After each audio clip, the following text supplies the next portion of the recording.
We're all in lockdown, but when you have ADHD and you're in lockdown, it can be extra challenging. So stick around because I'm going to share with you 8 key ways to survive lockdown when you have ADHD.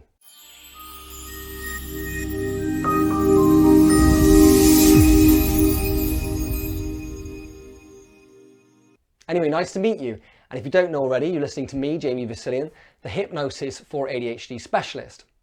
Many years ago, I personally struggled with ADHD myself, but today I have come to understand my uniquely wired brain and how to master my thoughts and actions.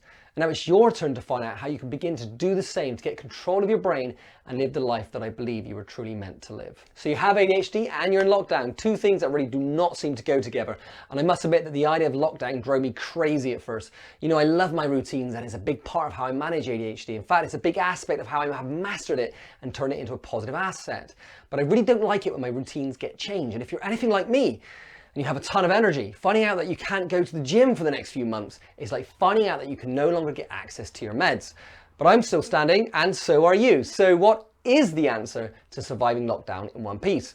Well, before I share with you 8 simple ways to help you survive the lockdown, you need to understand a little bit about how your brain works. You see, when you have ADHD, the frontal lobes of your brain that are responsible for organization and timekeeping are lagging behind. Having a good solid routine gives your brain the structure it needs, which in turn lowers anxiety, increases dopamine, and therefore improves your focus, your energy levels, and can even improve your sense of time and organization. But of course, what with the lockdown happening, we've basically had the rug pulled out from under our feet.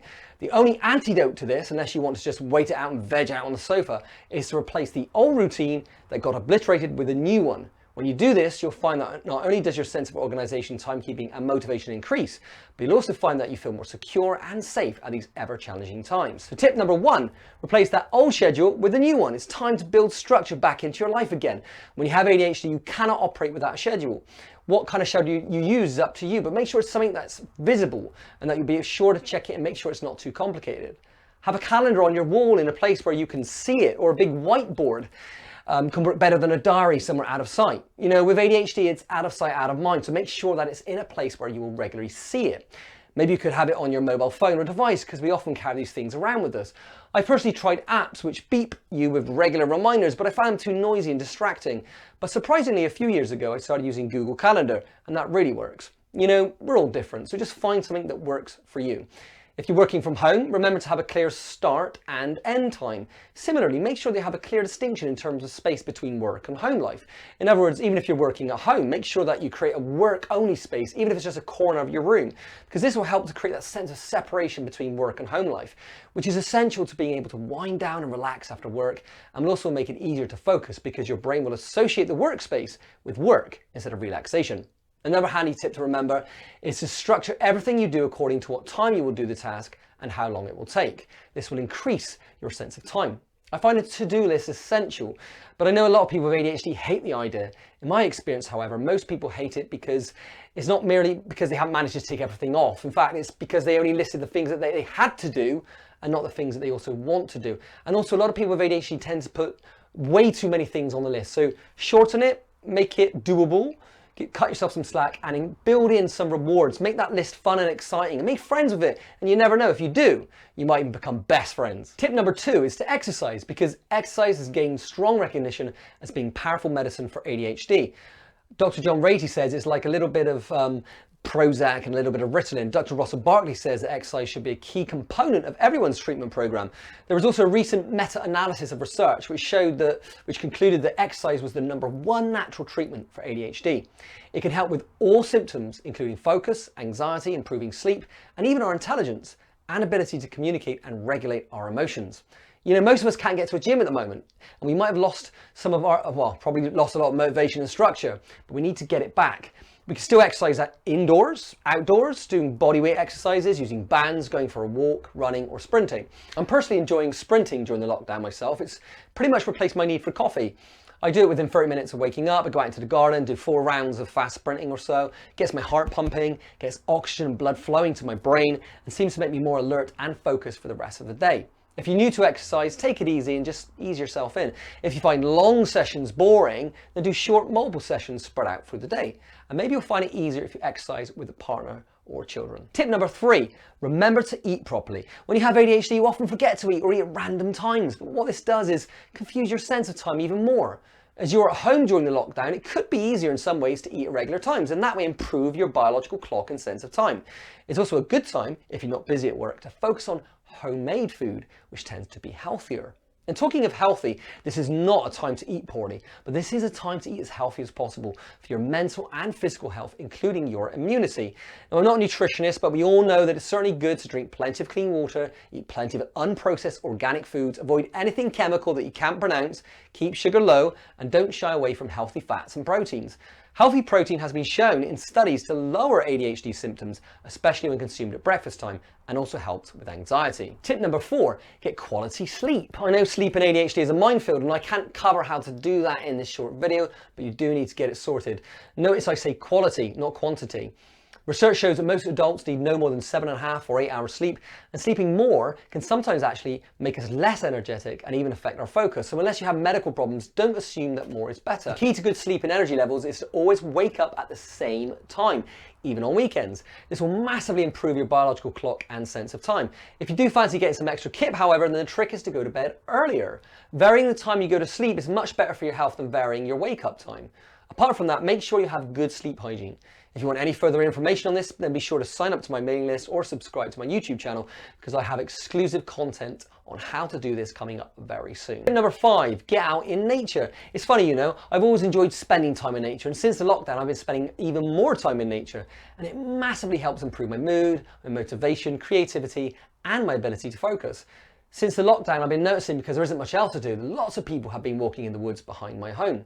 So although I was initially concerned that lockdown would have us spending even more time indoors, in actual fact, it may be the case that some people are spending more time outdoors and getting more daylight. Now, although as a society we've all become a little afraid of the sun, we know that humans spend 90% of their time indoors.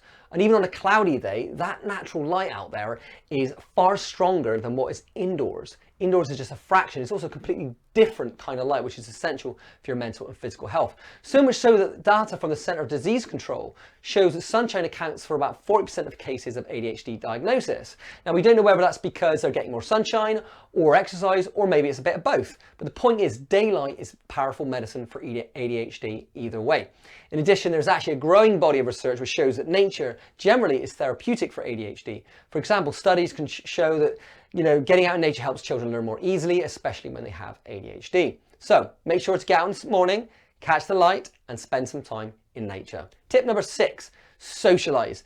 You see, us human beings are very social creatures, and it should come as no surprise that research shows it's the #1 factor for mental health, physical health, and even longevity and immunity.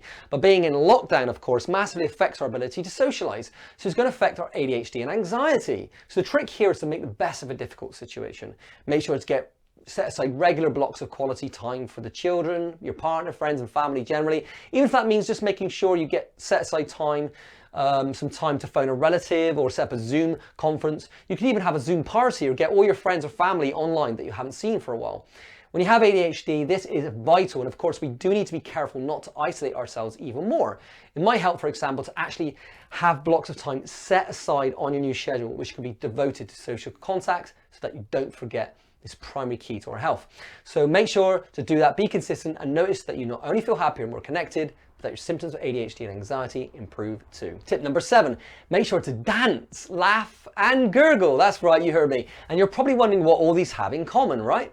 Well, challenging, stressful times of uncertainty, like we're in right now, can activate the fight or flight system in our bodies, but we can get control of that. And everything that I've shared with you in this video so far will help to do so. But even really simple things like dancing can help to activate what's called the polyvagal nerve, which runs through your body, by things like dancing, laughing, and even gurgling.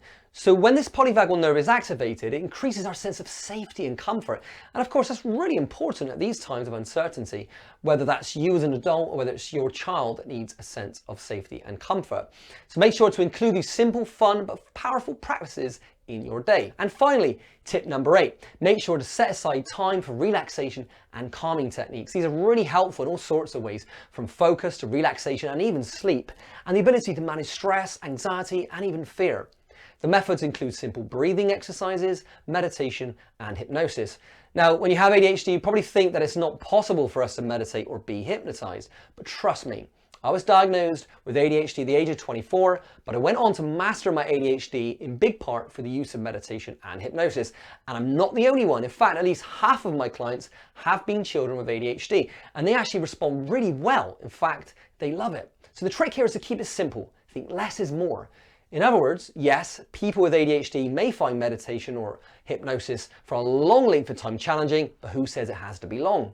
In fact, research shows that people with ADHD can respond very well to mindfulness, meditation, and hypnosis, and that short sessions can be as effective, if not more effective, than longer sessions. So why not just start with 5 or 10 minutes of meditation or hypnosis twice a day, morning and evening. You can even download apps for adults and children which give you regular reminders to practice mindfulness or meditation for short periods of time throughout the day. Now obviously I don't have time to cover this topic in much depth in this video, but do watch this space because future videos will cover the topic of meditation and hypnosis for ADHD in more depth. So there you have it. 8 simple ways to help you survive lockdown when you have ADHD. Now I hope you go away and practice these steps and make sure to let me know how it goes. Anyway, I hope that you found today's video useful.